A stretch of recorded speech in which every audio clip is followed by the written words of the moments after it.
Selamat pagi Bapak Ibu terkasih dalam Tuhan.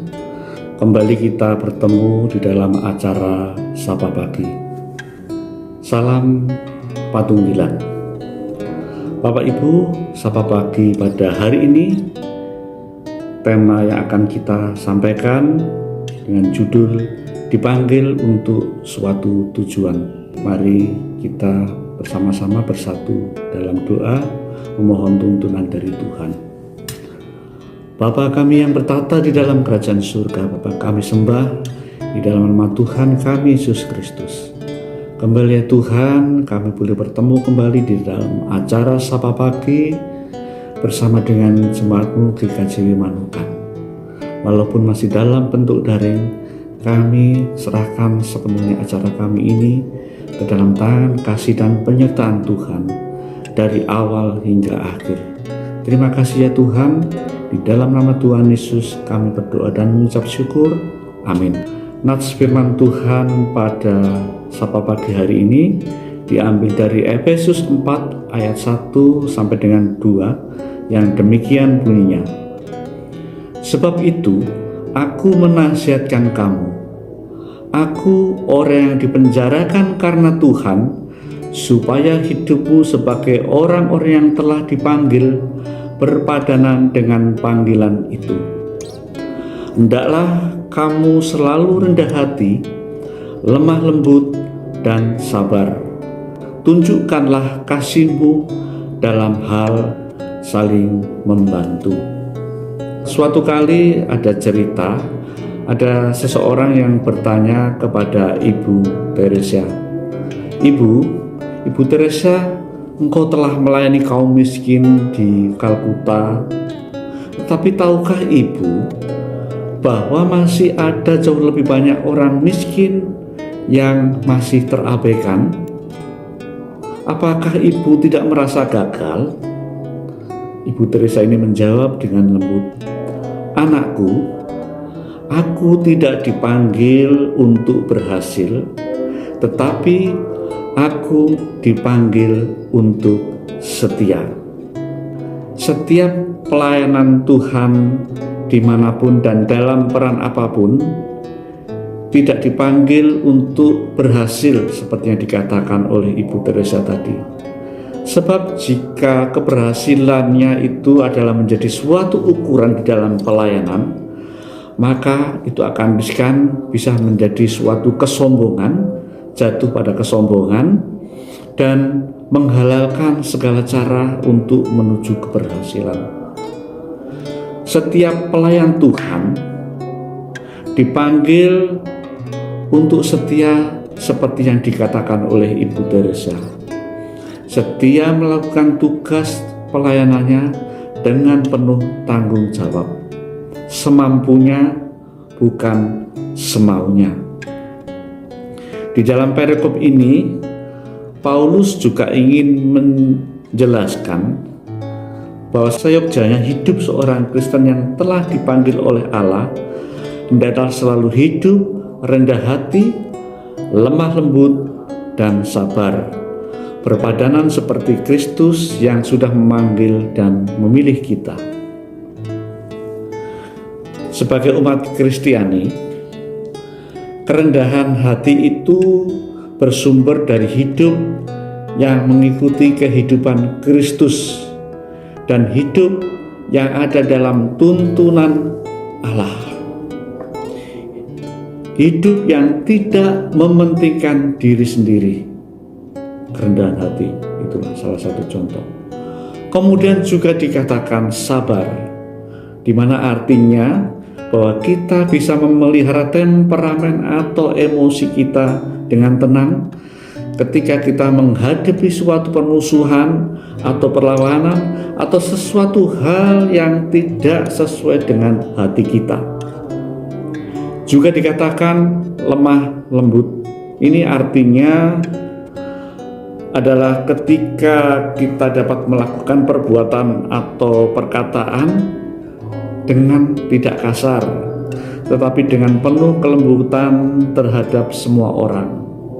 Di dalam melayani, bisa saja atau terkadang kita melihat bahwa apa yang sudah kita lakukan ini seolah-olah tidak ada hasilnya.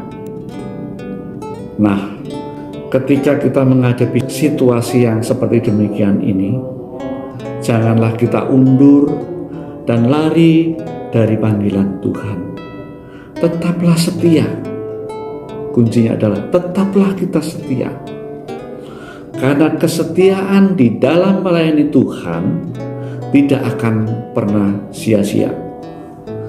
Bisa dibaca di dalam 1 Korintus 15 ayat 58. Demikian saya bacakan. Karena itu saudara-saudaraku yang kekasih, berdirilah teguh, jangan goyah, dan giatlah selalu dalam pekerjaan Tuhan. Sebab kamu tahu bahwa dalam persekutuan dengan Tuhan, jeripayahmu tidak sia-sia. Bapak Ibu yang terkasih dalam Tuhan, apakah kita tahu bahwa kita ini merupakan orang-orang yang khusus bagi Tuhan? Kenapa dikatakan khusus? Karena Tuhan sudah memilih, Tuhan sudah memanggil kita. Saat Tuhan memanggil kita, ada waktunya kita mempunyai kewajiban untuk merespon akan panggilan tersebut. Tujuan Tuhan memanggil kita adalah supaya dimanapun kita berada, baik itu di gereja, baik itu di tempat kita bekerja, baik itu kita di rumah, baik itu di dalam hidup kita bermasyarakat, kita dapat menjadi saksi baginya. Kita bisa menjadi berkat dan kita menjadi dampak positif bagi orang-orang di sekitar kita. Ingatlah bahwa kita ini merupakan suratan yang terbuka, yang mana setiap orang dapat melihat dan menilai setiap perbuatan kita. Panggilan Tuhan kadangkala sering dianggap sebagai sesuatu yang berat. Hidup menjadi hilang kebebasannya, disebabkan begitu banyak aturan untuk dipatuhi dan dijalankan. Tetapi kita harus sadari bahwa kita dipanggil ke dunia ini sejatinya untuk melayani, wajib untuk melayani, bukan hanya sebagai penonton saja. Ada suatu tulisan yang cukup bagus, Bapak Ibu, yang mengatakan sebagai berikut: melayani sesama bukan mencari berkat, tetapi untuk menjadi berkat. Melayani bukan supaya dilihat orang, tetapi supaya orang melihat kemuliaan Allah. Melayani bukan untuk mencari kesibukan, tetapi melayani adalah suatu kerinduan untuk Tuhan.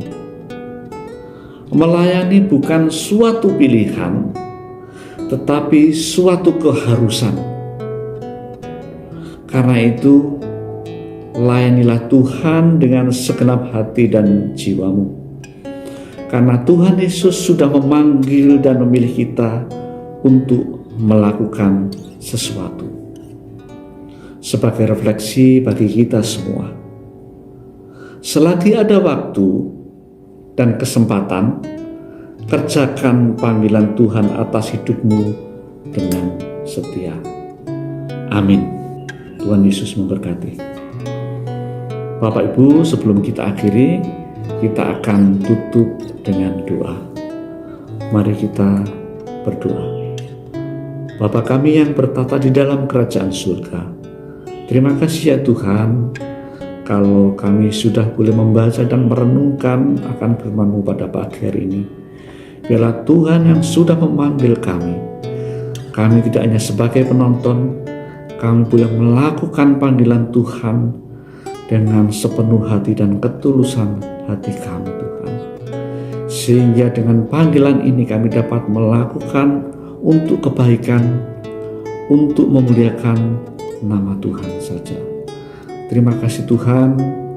Sebentar kami akan kembali di setiap kehidupan kami, pekerjaan kami, kegiatan kami masing-masing. Kami serahkan dimanapun kami berada, untuk kami menjadi berkat bagi orang lain. Di dalam nama Tuhan Yesus, Kami sudah berdoa dan mengucap syukur. Amin.